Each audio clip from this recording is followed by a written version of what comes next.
ಸ್ವಾತಿಗೆ ಬೆಳ್ಳಿ ಕಂಡು ಇಷ್ಟ ಇಲ್ಲ ಅನ್ನಂಗಿದ್ರೆ ಅವ್ರು ಬರ್ತಾರೆ ಯಾಕೆ ಹೊಡೋಗಿ ತಪ್ಕೊಂತಿದ್ಲು?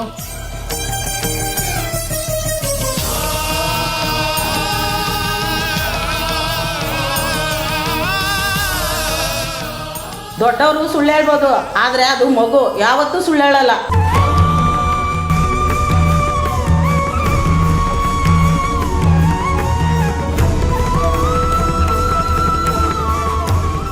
ನಾನು ಬೆಳ್ಳಿ ವಿರುದ್ಧ ನೆನೆ ತಪ್ಪು ಮಾತಾಡಿದ್ದೀನಿ ತಾಯಿ, ನಾನು ಕ್ಷಮಿಸಿಬಿಡು ತಾಯಿ.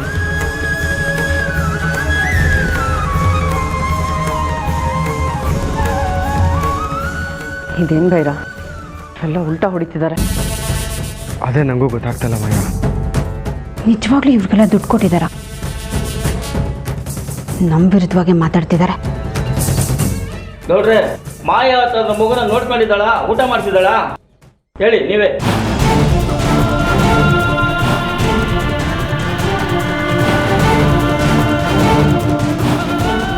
ಮುತ್ತಣ್ಣ ಇದ್ದಾಗ ಅಶೋಕ ಮನೆ ಹತ್ರ ಕರಡಕ್ಕೆ ಎದುರುತ್ತಿದ್ದ, ಇವಾಗ ಹೆಂಗೆ ಬಂದ್ಬಿಟ್ಟ?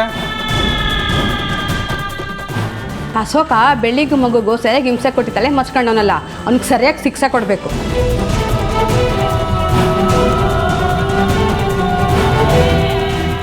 ಅಶೋಕ ಎದುರಿಸಿ ಬೆದರಿಸಿರೋದಕ್ಕೆ ಬೆಳ್ಳಿ ಇವತ್ತು ಸಾಯ್ತೀನಿ ಅಂತ ಭಯ ಪಟ್ಕೊಂಡು ಹೊರಟಿರೋದು.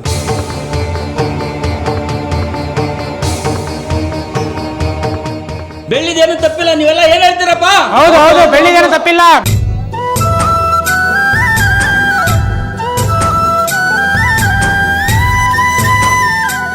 ಸಾಕು ನಿಲ್ಲಿಸ್ರಿ. ಏನ್ ಗೌಡ್ರೆ, ನಿನ್ನೆ ಒಂಥರ ಇವತ್ತೊಂಥರ ಮಾತಾಡ್ತಾ ಇದ್ದೀರಾ? ಇದು ಪಂಚಾಯತಿಗೆ ವಿರುದ್ಧ ತಾನೆ? ನಿನ್ನೆ ಬೆಳ್ಳಿ ವಿರುದ್ಧ ತಪ್ಪು ಮಾತಾಡಿದ್ವಿ, ಇವಾಗ ಸರಿ ಮಾಡ್ಕೊಂಡಿದ್ವಿ. ಇದ್ಯಾವ ಸೀಮೆನೇ ಗೌಡ್ರೆ, ನಾವು ಸ್ಟೇಷನ್ಗೆ ಹೋಗ್ತೀವಿ. ಬೈರಾ, ತಪ್ಪು ಮಾಡಿರೋ ಅಶೋಕನ್ ಪರವಾಗಿ ಮಾತಾಡ್ತಾ ಇದೆಯಲ್ಲ? ಅಶೋಕ ಸ್ಟೇಷನ್ಗೆ ಹೋಗ್ತಾನ? ಹೋಗ್ಲಿ, 15 ವರ್ಷ ಊರಿಂದ ಬಹಿಷ್ಕಾರ ಹಾಕ್ತೀನಿ, ನೋಡ್ತೀಯಾ?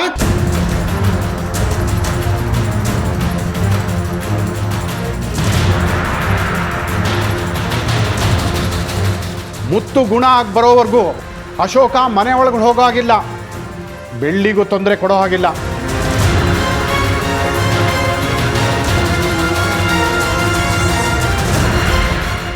ಇನ್ಮೇಲೆ ಸ್ವಾತಿ ಬೆಳ್ಳಿ ಹತ್ರನೇ ಇರ್ತಾಳೆ.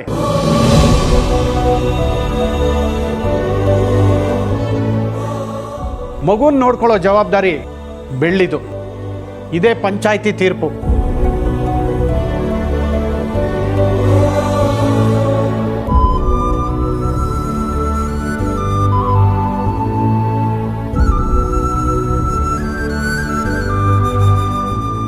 ಹಂಗಂತ ಅಶೋಕ ಏನಾದರೂ ಕೆಟ್ಟದಾಗ ನಡ್ಕೊಂಡ್ರೆ ನಾವೇ ಶಿಕ್ಷೆ ಕೊಡಬೇಕಾಗುತ್ತೆ.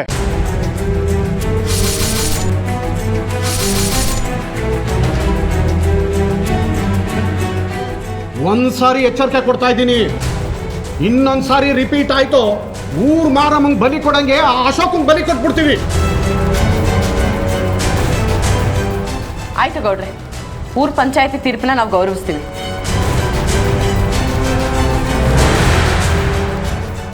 ಆದರೆ ಒಂದು ವಿಷಯ, ಇನ್ಮೇಲಿಂದ ಸ್ವಾತಿಗೆ ಏನೇ ಆದರೂ ನಮ್ಮ ಹತ್ರ ಬರೋ ಹಾಗಿಲ್ಲ.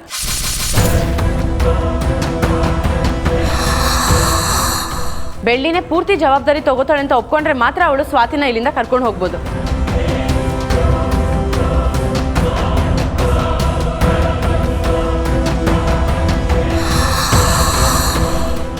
ಇಲ್ಲಾಂದ್ರೆ ಮಾವ ಗುಣ ಆಗಿ ಬರೋವರೆಗೂ ಸ್ವಾತಿ ಗೌಡ್ರ ಮನೇಲೇ ಇರಲಿ, ಏನಂತೀರಾ?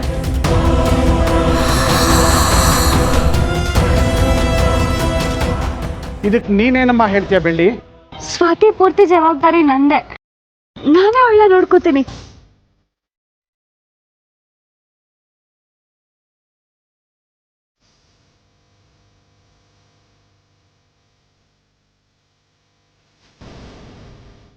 ಮತ್ತಿನ್ನೇನು, ಎಲ್ಲ ಮುಗಿತಲ್ಲ, ಬೆಳ್ಳಿ ಒಪ್ಕೊಂಡಾಯ್ತು, ಹೊರಡಿ ಹೊರಡಿ.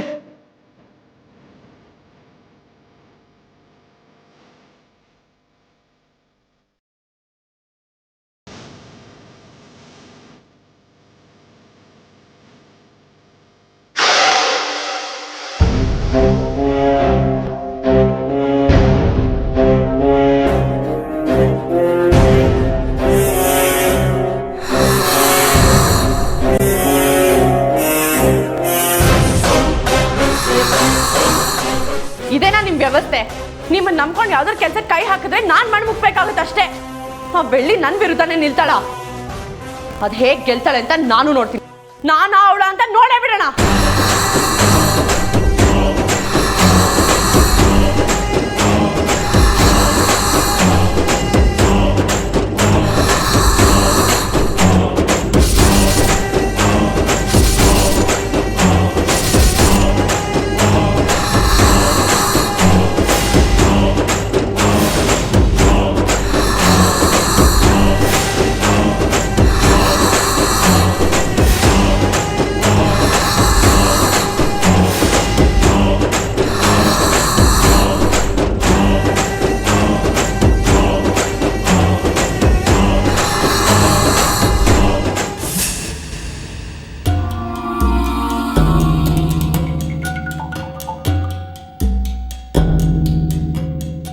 ಇಷ್ಟು ಜನ ಇದ್ದೀರಾ, ಒಂದ್ ಕೆಲ್ಸನೂ ಸರಿಯಾಗಿ ಮಾಡಕ್ಕಾಗ್ಲಿಲ್ಲ ನಿಮ್ ಕೈಲಿ.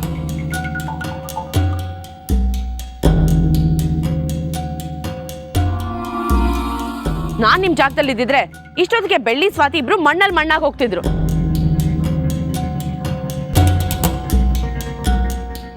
ನಿಮ್ಮಿಂದ ಸಾಯಿಸೋದಿರ್ಲಿ, ಆ ಸ್ವಾತಿನ ಬೆಳ್ಳಿಯಿಂದ ದೂರ ಮಾಡೋಕ್ಕೂ ಆಗ್ತಿಲ್ಲ. ಛೇ,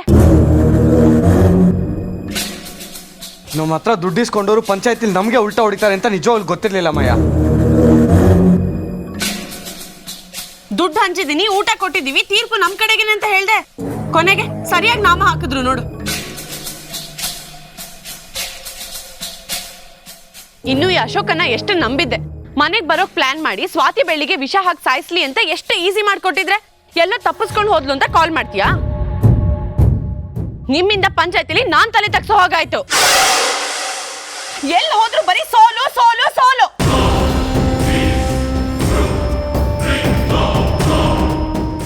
ಒಂದ್ಸರಿ ಆದ್ರೂ ಗೆಲ್ಸೋ ಪ್ರಯತ್ನ ಮಾಡಿ. ಸಾರಿ ಮಾಯಾ, ವಿಷ ಹಾಕಿದ್ದು ಒಂದ್ ರೀತಿಲಿ ಬೆಳ್ಳಿ ಹೇಗೋ ಸ್ಮೆಲ್ಲಲ್ಲಿ ಕಂಡಿಡ್ಬಿಟ್ಲು. ಇಲ್ಲ ಅಂದಿದ್ರೆ ಅವರಿಬ್ರು ಇಷ್ಟೊತ್ತಿಗೆ ಸತ್ತೋಗ್ತಿದ್ರು. ಅಶೋಕ, ಒಂದ್ ವಿಷಯ ಹೇಳ, ಹೀಗಾಗಿತ್ತು ಹಾಗಾಗಿತ್ತು ಅನ್ನೋದಲ್ಲ, ನಿಂತು ಕೆಲಸ ಮಾಡಿ ಮುಗಿಸ್ಬೇಕು. ಅದು ಬುದ್ಧಿವಂತರ ಲಕ್ಷಣ.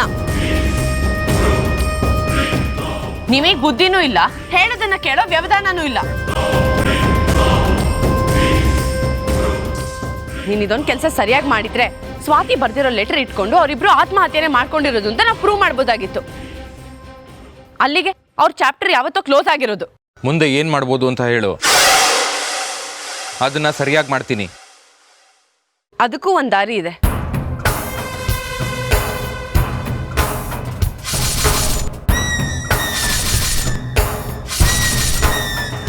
ಆದ್ರೆ ನಮಗಿರೋದು ಇದೆ ಕೊನೆ ಚಾನ್ಸ್. ಏನಾದ್ರೂ ಮಿಸ್ ಆದ್ರೆ ಇನ್ಯಾವತ್ತೂ ಸ್ವಾತಿನ ಬೆಳ್ಳಿಂದ ದೂರ ಮಾಡಕ್ಕಾಗಲ್ಲ. ಏನು ಉಪಾಯ ಮಾಡಿದ್ಯಾ ಮಾಯಾ? ಪಂಚಾಯತಿಯವರು ಏನೇ ತೀರ್ಪು ಕೊಟ್ಟಿರ್ಬೋದು, ಆದ್ರೆ ಅದರಲ್ಲಿ ನಮಗೆ ಉಪಯೋಗ ಆಗೋ ವಿಷಯ ಇದೆ. ನಮ್ಗೆ ಉಪಯೋಗ ಆಗದ ಏನದು? ನಾವ್ ಇಷ್ಟು ದಿನ ಊರಿನ ಜನಕ್ಕೆ ಯಾವ್ದೋ ಒಂದು ವಿಷಯನ ತುಂಬಾ ನಂಬಿಸಿದೀವಿ. ಯಾವ ವಿಷಯ ಹೇಳು? ಸ್ವಾತಿ ಬೆಳ್ಳಿ ಹತ್ರ ಇದ್ರೆ ಅವಳ ಪ್ರಾಣಕ್ಕೆ ಅಪಾಯ ಇದೆಯಾ ಅಂತ.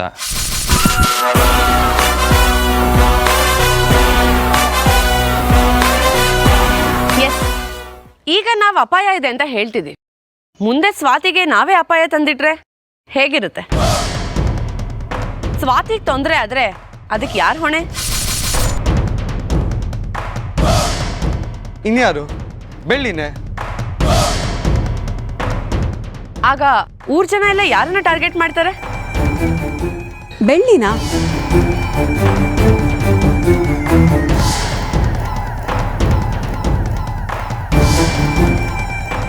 ಸ್ವಾತಿ ಕಾಣಿಸ್ತಿಲ್ಲ ಅಂತ ಬೆಳ್ಳಿ ಊರೂರಲ್ದು ಪಂಚಾಯತಿಗೆ ಬಂದ್ರೆ ಅವಳು ಬಹಿಷ್ಕಾರ ಹಾಕದೇ ಇರ್ತಾರ?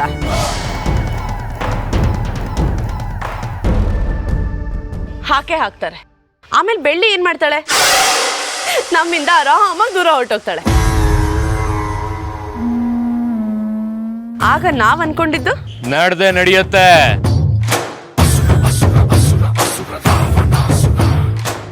ಮುಂದೆ ಮುತ್ತಣ್ಣನ ಮದ್ವೆ, ಆಮೇಲೆ ಆಸ್ತಿ ಭಾಗ ಮಾಡೋದು, ಎಲ್ಲ ಟೋಟಲ್ ಆಗಿ ಸೆಟ್ಲ್ ಆಗ್ಬಿಡ್ತೀವಿ. ತುಂಬಾ ಮುಂದೆ ಹೋಗ್ಬಿಟ್ಟೆ ಭೈರ. ಮೊದಲು ಸ್ವಾತಿನ ಎಸ್ಕೇಪ್ ಹೇಗೆ ಮಾಡೋದು ಅಂತ ಐಡಿಯಾ ಕೊಡಿ. ನನ್ನ ಹತ್ರ ಒಂದು ಐಡಿಯಾ ಇದೆ. ನನಗೊಬ್ರು ವಶೀಕರಣ ಮಾಡೋರು ಗೊತ್ತು.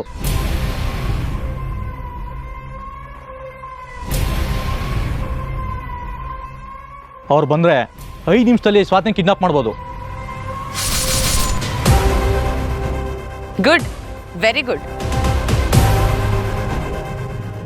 ಹಾಗಾದ್ರೆ ಇವತ್ತು ರಾತ್ರಿನೇ ಸ್ವಾತಿನ ಕಿಡ್ನಾಪ್ ಮಾಡಿ ಯಾರಿಗೂ ಕಾಣದೇ ಇರೋ ಜಾಗದಲ್ಲಿ ಇಡಬೇಕು. ತಿಳಿತಾ? ಅದನ್ನು ನಾನು ಮಾಡ್ತೀನಿ. ಸ್ವಾತಿ ಎಲ್ಲಿದ್ದಾಳೆ ಹೇಗಿದ್ದಾಳೆ ಅಂತ ಸಣ್ಣ ಸುಳಿವು ಸಿಗಲ್ಲ. ಹೌದು, ಸ್ವಾತಿನ ಕಿಡ್ನಾಪ್ ಮಾಡಿದ್ಮೇಲೆ ಮುಗಿಸ್ಬಿಡೋದಾ?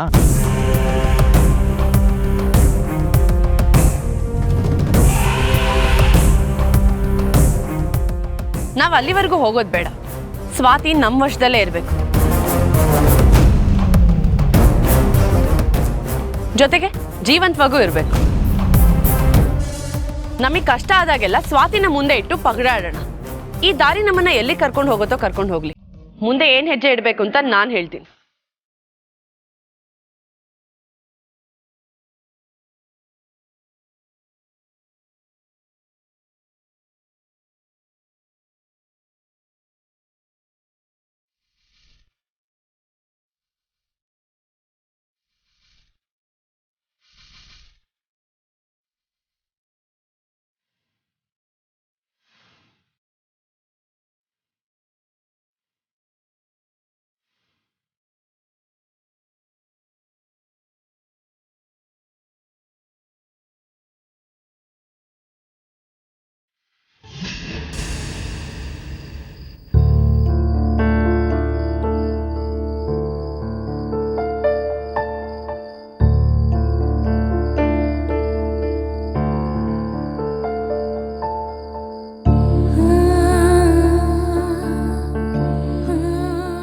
ಚಿಕ್ಕಿ, ನಾನು ಬಂದಾಯ್ತಲ್ಲ, ಇನ್ಯಾಕೆ ಬೇಜಾರಾಗಿದ್ಯಾ? ನನ್ನ ಜಾಗದಲ್ಲಿ ಮುತ್ತು ಮಾವ ಏನಾದರೂ ಇದ್ದಿದ್ರೆ ಎಷ್ಟು ನೊಂದ್ಕೋತಿದ್ರು ಅಂತ ಯೋಚನೆ ಮಾಡ್ತಿದ್ದೆ. ಸ್ವಾತಿ, ನೀನ್ ಮತ್ತೆ ಸಿಕ್ಕಿದ್ಯಾ ಅನ್ನೋದು ತುಂಬಾ ಖುಷಿ ಇದೆ. ಆದ್ರೆ ನೀನ್ ಸಿಕ್ಕಿದೆಯಲ್ಲ ಅಂತ ಸಂತೋಷ ಪಡ್ಬೇಕಾ, ಇಲ್ಲ ಎಲ್ಲ ಒಳ್ಳೇದ್ ನಡೀತಿದೆ ಅಂತ ಸಮಾಧಾನ ಮಾಡ್ಕೋಬೇಕಾ?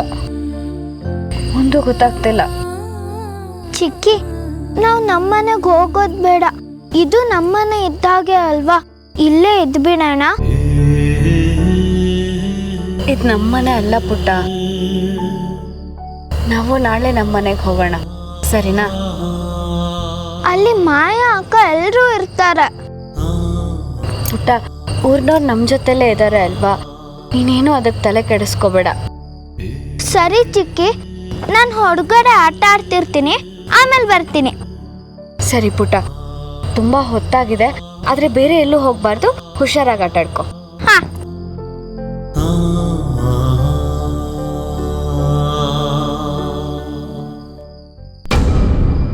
ಸಾನ್ವಿ, ಅಮೂಲ್ಯ, ಅಯ್ಯೋ ಯಾರು ಇಲ್ಲ ಆಟ ಆಡೋಕ್ಕೆ.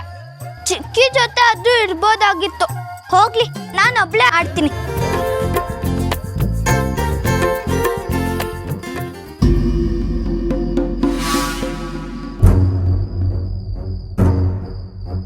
I balloon.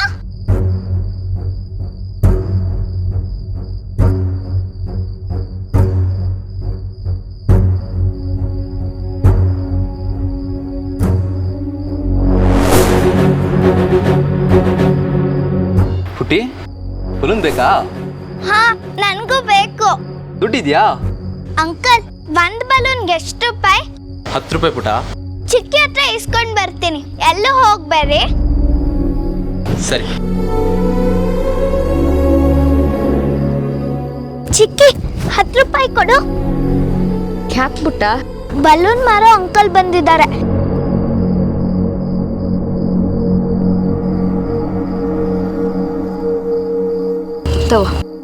ಥ್ಯಾಂಕ್ ಯು ಚಿಕ್ಕಿ. ಏ ಹುಷಾರು. ಒಳ್ಳೆ ಹುಡುಗಿ.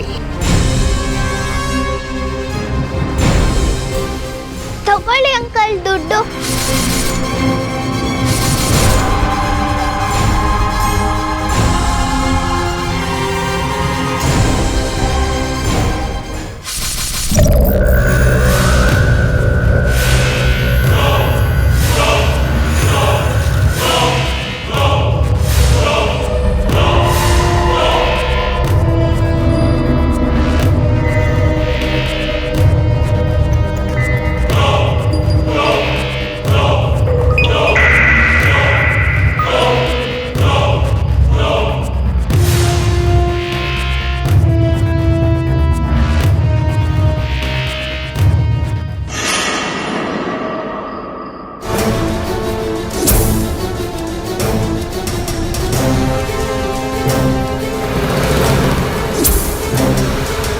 ಬಾ ನನ್ನ ಜೊತೆ.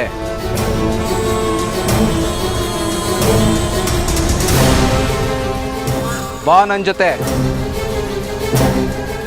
ಬಾ.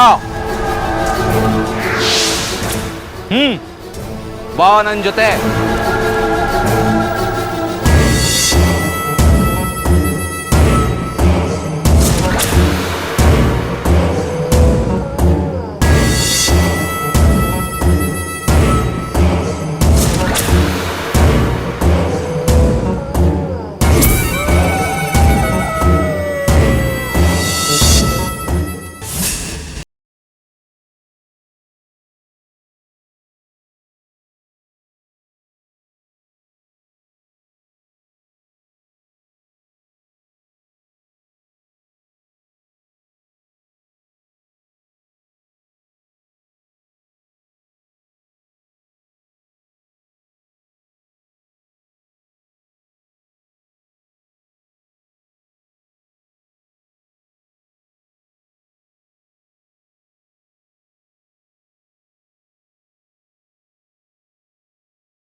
ಸ್ವಾತಿ, ಸ್ವಾತಿ,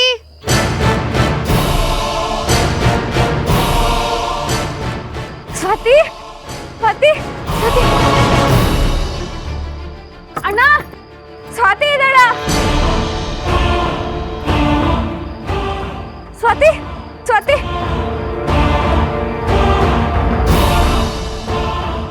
ಅಕ್ಕ, ಅಣ್ಣ, ಯಾರಿಲ್ಲ ಹೋಗಮ್ಮ. ಸ್ವಾತಿ, ಸ್ವಾತಿ, ಸ್ವಾತಿ, ಅಯ್ಯೋ ದೇವ್ರೆ, ಮನೆಗೇನಾದ್ರೂ ಹೋದ್ಲಾ?